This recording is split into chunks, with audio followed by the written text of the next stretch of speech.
Who needs to be the most important Spartan this Saturday against Iowa? Well, let's talk to Chase Glasser of Spartans Illustrated about it. Let's go.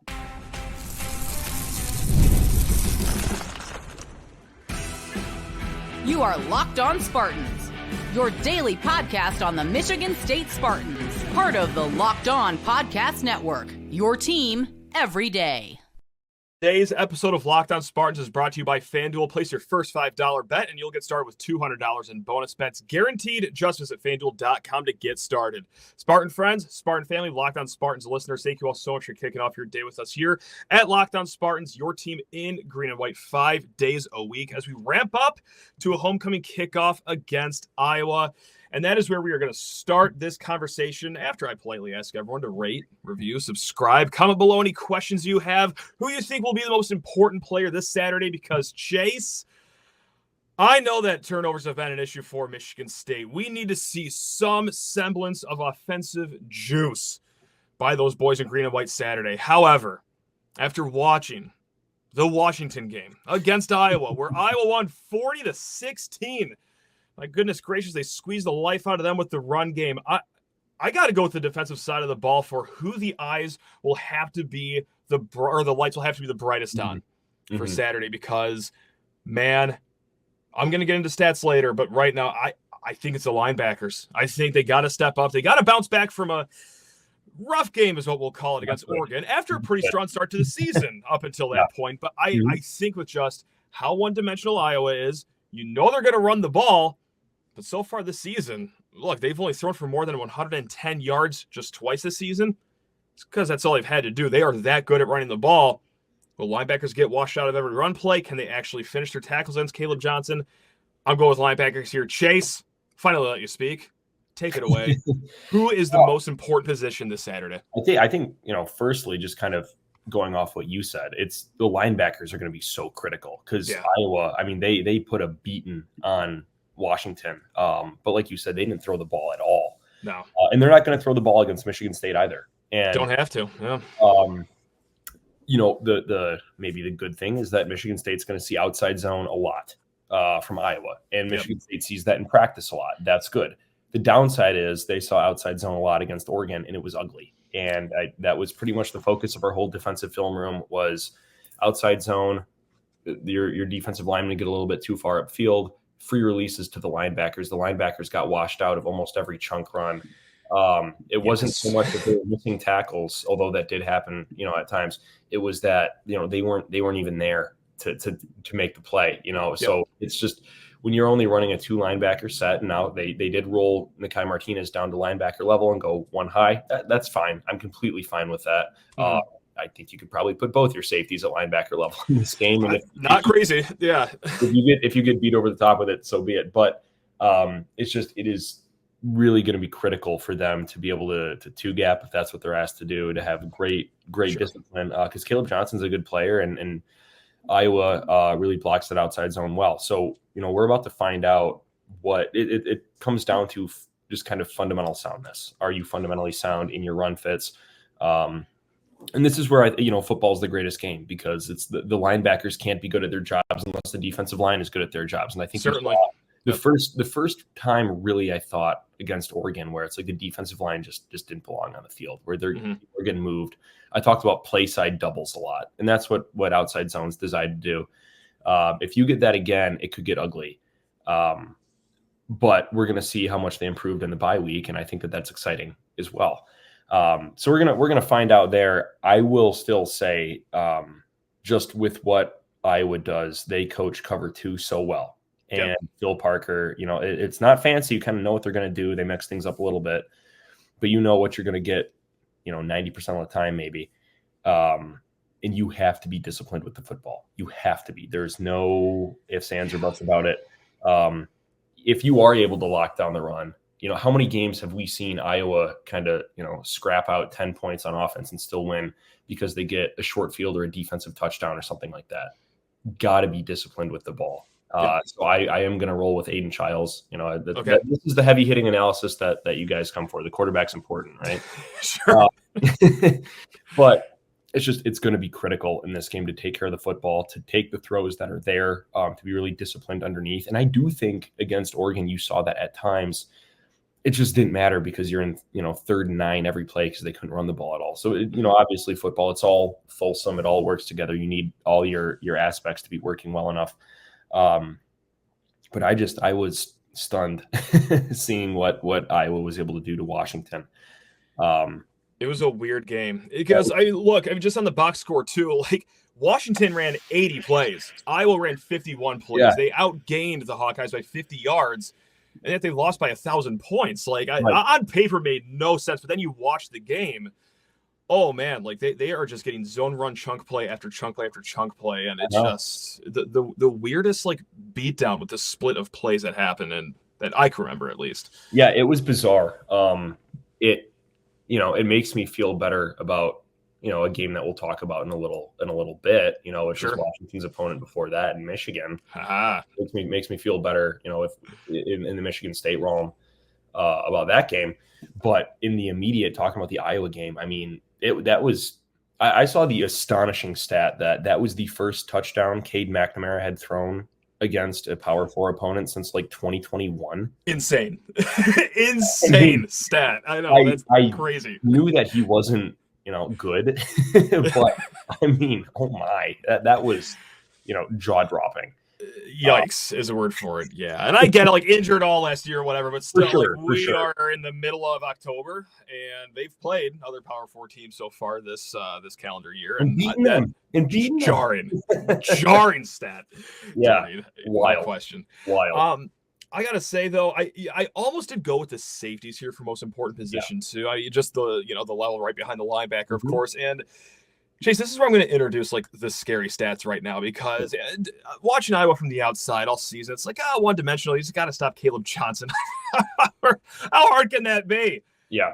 And it's like, oh my God, you actually watch this kid play, and it matches what you see on paper too. 5.6 yards per carry after contact. Okay, that's second in the nation behind Ashton Genty, which he's doing it at like 7 point some yards per carry. He's insane. Kaleb Johnson also 43 missed tackles forced. That is 5th best in the nation. He has 25 runs that are 10 plus yards, 3rd best in the nation. And then just one more stat to pile on. He has 20 runs that have gone for 15 plus yards. That leads the nation.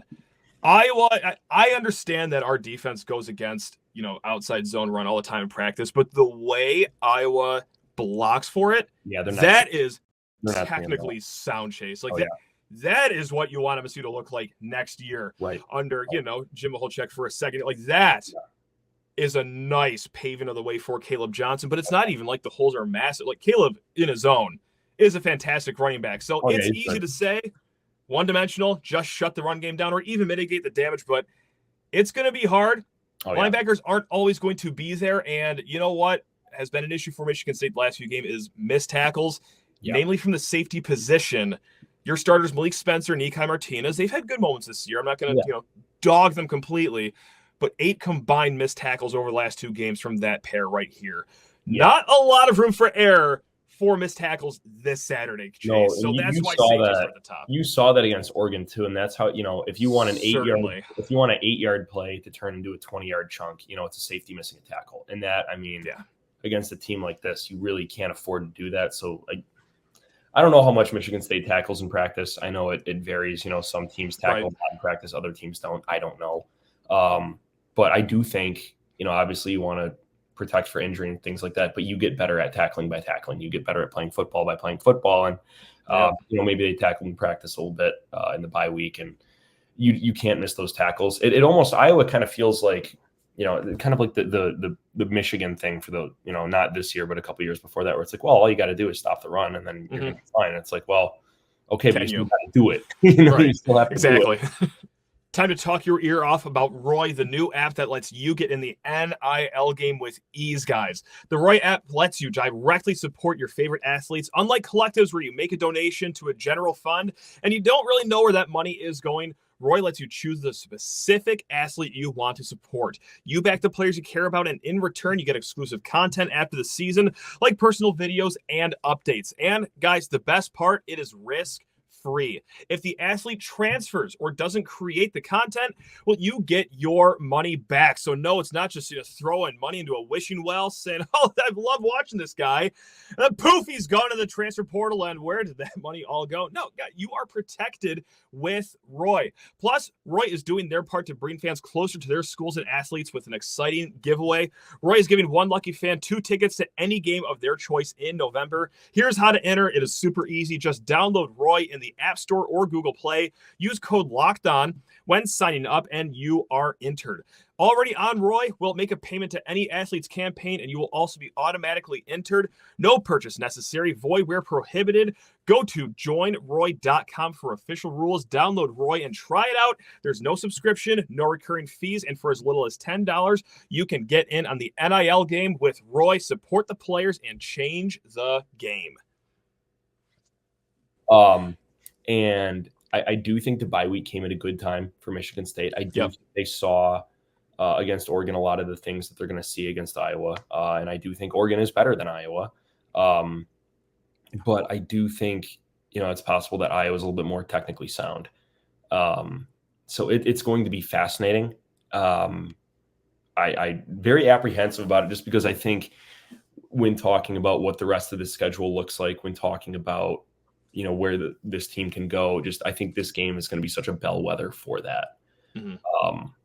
So I will be waiting with bated breath kind of to see that, just because I don't know if Iowa came out and scored 13 points and Michigan State won 21-13, I would not be surprised.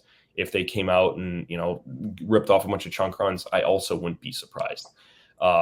It does make me feel better that Michigan State was pretty good at keeping explosives under wraps. And that's where it may be a little bit counterintuitive, but this is actually a way that a lot of teams, Michigan State included, defended Michigan in years past, and that they would keep 2 safeties back and they would give up, a lot of 5-6 yard runs, but they'd really try to tamp down explosives.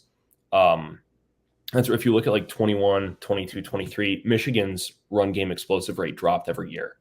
And it's because, people got just, hey, we're not going to give up the 60-yard run. We're going to force you to kick a field goal in the red zone. And Michigan State hung around with Michigan for a lot longer than a lot of people thought that they would in 22 by doing that. So you could also see that Michigan State come out in a too high look and just say, listen, we are going to turn you over in the red zone. You get down in the red zone. We're going to put an extra linebacker in the box. You're not going to be able to run. You're going to have to try to pass, and it's not going to work. So you can't do that. They may try to go that route. I don't know. But it is an option. Yeah. Just because I do think you saw that when Kenneth Walker was at Michigan State. There's a couple different teams who, hey, we're going to go put a bunch of people at the line of scrimmage. We're going to cover every gap. Well, if you have one person out of position by a hair, all of a sudden that turns into a 40-yard touchdown, right? You saw that time and time again. So, the quickest way to lose this game is to give up explosives. And I think you saw that against Ohio State, where water found its level in that game. Mm-hmm. But it wasn't until the second half. And, we both talked about, and everybody saw that easily could have been a game at halftime. If you don't have the Delling fumble, if you don't have, the dropped interception in the end zone, the Childs fumble, Michigan State did that, where it's, hey, you're going to move the ball between the 20s and then we're going to lock you down. It's a fine line. It is. Yeah. But they've done it. They've done it. Yeah. And I certainly don't think Iowa's offense is as dynamic as Ohio State's. Now, probably not. Yeah. They run outside zone better for sure. But it's you don't have that kind of multiplicity of weapons and just, extraterrestrials at wide receiver. You don't have that. Jeremiah Smith ain't walking through that door for Iowa necessarily. Emphatically not. So going to go out on a limb and say that. Right. So I would not surprise me if we saw a mixture of both. You're one high in one look, you're too high in a different look, and you're kind of mixing things up. And then if you can turn Cade McNamara over once or twice, then all the better. Try to steal a possession. Taking care of the ball is going to be so huge in this game, just because you can't give Iowa extra possessions. So we're about to find out. Yeah, right. So we're going to find out. I am excited, a little nervous, but it's we'll see. And this is, I guess, what you want, right? You're coming out of a bye week. You're at home, homecoming crowd. It sets up nice for a good little upset victory to turn the season around. Crowd should be, I haven't looked at the weather, but hopefully it's nice. And we'll see.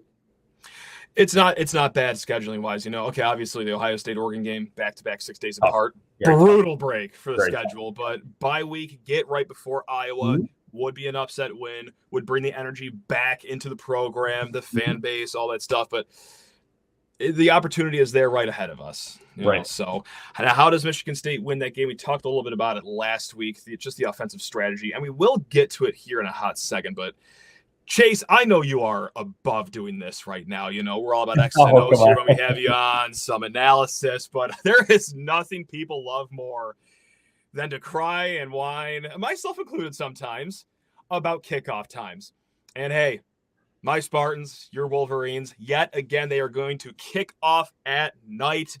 Obviously, not this weekend, the weekend after at 7:30 on the prestigious Big Ten Network. Oh, yeah. That means our Spartans have a 5th straight night game, also on a 5th different network, too. All 5 of those night games, different networks.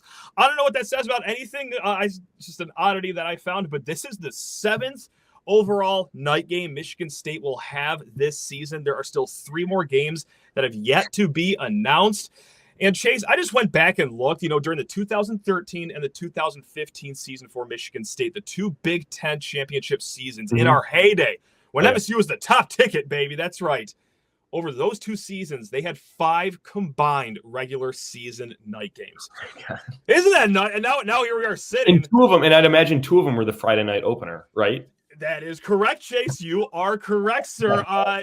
So that is what we're looking at. 7 for this year alone. And then the 2 Big Ten championships during the golden era, just 5 combined over those 2 years. So my take is that, holy smokes, Aiden Childs, Jonathan Smith, they move the needle for the networks. It certainly isn't anything about the way college football is changing or that there's more emphasis on the Fox Big Noon game. Aiden Childs is a ticket seller, is my that's what I'm hearing. Takeaway. That's what I'm talking about. Good. I hate it so much. It's just like do you? Okay. It's just like maybe it's I went to a football game Friday night, and there was a bunch of people standing up in front of me, and I felt like the old guy in every section was like, "Sit down! I want to watch the game. It sucks." You know what I mean? And, no, I get it. And then the night games, I'm like, "Oh, this sucks." And maybe it's just getting older, but I was like, "God, this sucks." I'm going super selfish here because I love them because I got 2 little tykes, and instead of derailing our entire Saturday and why is Dad curled up in a corner sweating and crying about the game on the television, now I get to do that after they go to bed, Chase. Now I don't have to ruin my entire family's day. I could just ruin my own day at night while everyone else is sleeping in the house. So that's why I love it selfishly. That is a plus. I texted my friend when the time came out. I was like, "Oh, existential dread, how I've missed thee." You know what I mean? Yeah. Just like waiting all day for that game. Just like that does suck. That part does suck. Yeah. And so many people come in to tailgate, so your phone does not work from like 11 on, and like the whole day is just trying to like, "Oh, where are you? Are you over here? Are you over here?" And you're trying to like. I hate it. I hate it so much. That is the worst part though, is that you have to sit on the game all day, just stomach and knots, especially if it's a big rivalry game like it is this one. Yeah. The plus side is though, if things go wrong, in theory you can just go right to bed. Like Lord knows, like I'll be up until 2 a.m. staring at the ceiling regardless. But healthy people, they could the game's over, go to bed. You don't have to, hear all the mean things people are saying online. Or if you want to celebrate, by all means, no one's going to stop you from doing that either. So it's a little give and take there. And then the traffic, everything. I just old man yells at cloud. The traffic, I get. I'm Grandpa Simpson, but it is unbelievable. What you said, 5 straight night games on 5 different networks. I think it is an insane symptom of like. Yeah. Not the balkanization of college football, because that's not the right word, but just like how it does seem like everything's getting worse. It's all just like about TV networks, and it's just I don't know, maybe it was better when every game was played at 1:00 and like nothing was televised and you just went to the game and it was cool. I don't know, but it is I just think it's kind of a symptom of where we live and the current college football scape. And frankly, you know what? There's a lot of teams, in the former Pac-12 who are kind of shuttled around who would love to be, on a lot of nationally televised games and have that. So it is there are haves and have-nots, and it's not the worst place to be, certainly. And if you are one of those haves, you don't have the flexibility to be ideologically pure in how you want it to be played, right? And it's just it kind of is what it is. Now, I don't think a Michigan State game has been on the Big Ten Network since like 2012. Since like Larry Caper scored in overtime, right? Like, I think it was like the Field Goal Fest in 2012 was the last. It was like 2009 and 2012. Oh, sure, yeah, that was a great game. Yeah. So it's like just two very mid teams kind of scratching out very close games. It's like, well, surely that won't happen again. I saw Big Ten Network and I thought to myself, and I'm going to whisper this part because neither side of the fan base is going to enjoy this, but like, doesn't that seem kind of right for where both teams are at this year? Yeah. Like, I just want to whisper that part. Like, that seems pretty appropriate. The Big Ten Network for where both teams are headed. 100%. Still more to come, but got to talk your ear off about the number one sportsbook in America. Of course, it is FanDuel. And yeah, sure, Michigan State had a bye week last week, but you already know that I did not take a break with my sports wagering. Did it over at FanDuel, my big one of the weekend. That's right. We took Oregon and the points. We took LSU and the points. We parlayed that together, and we have bankrupted FanDuel for about like a $29 win. My units are very small, but I have a lot of fun over at FanDuel. They keep every Saturday game day exciting. Even if Michigan State isn't playing, every NFL Sunday they keep exciting. Guys, NFL fans specifically, I'm going to talk to you for a hot second. You can start the season off with a big return on FanDuel, America's number one sports book. So when you get a hunch in the middle of the game, you can check out the latest stats, view live play-by-play, and so much more on the same page where you place your bets. You're going to get started with $200 in bonus bets guaranteed when you place your first $5 bet. Guys, hey, you could even do that with Michigan State against Iowa. Right now, our Spartans, 6.5-point underdogs. If you're feeling the green and white, going over to FanDuel, if it's your first $5 bet, you're going to get started with $200 in bonus bets guaranteed. Again, guys, when you place that first $5 bet over at FanDuel.com, America's number one sports book. Again, FanDuel.com. Absolutely. That's fine. Credit to them for not making it Big Ten plus, though, making everyone spend like $10 additional dollars. Like, that would be the ultimate like leech move from that would be brutal. So credit to them because it will happen in the future, no question whatsoever, that they'll try to get $10 extra out of everyone. Oh yeah. So you know what? I'll just take the wins where we can get them. You know, it just kind of I'm just kind of in it is what it is mode, and you grin. Yeah. And it's just like, I don't know. I just all the commercial breaks and everything. It's just like, you wish there were more, because I wish there were more commercial breaks. Yeah, I need more insurance commercials. Actually, yes. It's really cool for me to see every insurance carrier possible. I've seen Nick Saban more this season than I have when he was coaching Alabama. It's unbelievable on the Aflac commercials. Absolutely, yeah. No, it's well, and at least when you're at home, you can do something, and when you're just in the stadium, and it's just like, well, I guess we're gonna, have the person on the field with a microphone telling me to stand up and do something. It's whatever. You can only do the helmet shuffle 15 times in the same game before you lose all sanity. All right, Chase, we'll get you back on board here talking actual X's and O's before you lose your mind, and anyone else out there that hates kickoff times lose their mind. But so recently, actually, this is yesterday's show with Maxwell Klitzky. We talked about, how does MSU win this game against Iowa's cover two? You throw things underneath, you dink and dunk. There's an Iowa fan that watched our show on YouTube. So shout out to the Iowa faithful out there. But they wrote in, as a Hawkeye fan, please dink and dunk. I guarantee a loss if you go that route. Now, my thing is here, I don't know how much Michigan State football they have watched, but I can name more guaranteed loss strategies than that one. Namely, because, this is how the whole conversation came up, and we talked about this last week, Chase. So, the run game's not there, guys. Look, and especially in this matchup, Iowa defense, they're giving up 3.34 yards per carry. That's 31st best in the nation. MSU 3.7 yards per carry on offense. That is nearly 100th. We've bemoaned about this all season. Yeah. It's not there. I don't know if deep shot passing game is the way to go, especially against Iowa that takes advantage of turnovers. But take it away. Is dink and dunk viable still, you think, against this Iowa team? Or do you agree with this Hawkeye fan that maybe we should look alternative routes to how MSU has? I would disagree with them a little bit. I just kind of by virtue of, I think Michigan played Iowa in 21, 22, and 23. So I feel like I watched them critically a fair amount. Yeah. And I guess there's a couple things. Firstly, I think Michigan State will take shots in this game. If you will try to get Nick Marsh one-on-one with the safety, and you're going to take that shot. If it gets picked off, you treat it like a punt. It's fine. Mm-hmm. But Michigan State, I think, absolutely will do that to lighten the box, to get two safeties back, and to stretch the field a little bit, to make it easier for when they run the ball, because they will run the ball, because you have to run the ball. Even if it's not working, you have to run the ball. Mm-hmm. And because I think that they are going to do stuff underneath. And I think that they are going to have an 11-on-11 quarterback run game.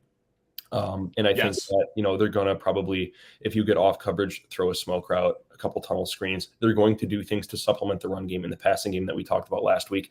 But I would disagree that just taking things underneath is not the way to go. Because now I caveat this by saying, in the 3 matchups that I watched Michigan play Iowa scored 3, 14, and 0 points. And the one that they scored 14, it was 27-7 with like 2 minutes left, and they scored a garbage time touchdown. Gotcha. So it is incumbent on the defense to really hold Iowa under wraps. So there's that. But we've talked about the defense. Let's just say, for argument's sake, that Michigan State is able to keep Iowa under 14 points. You need to take care of the football.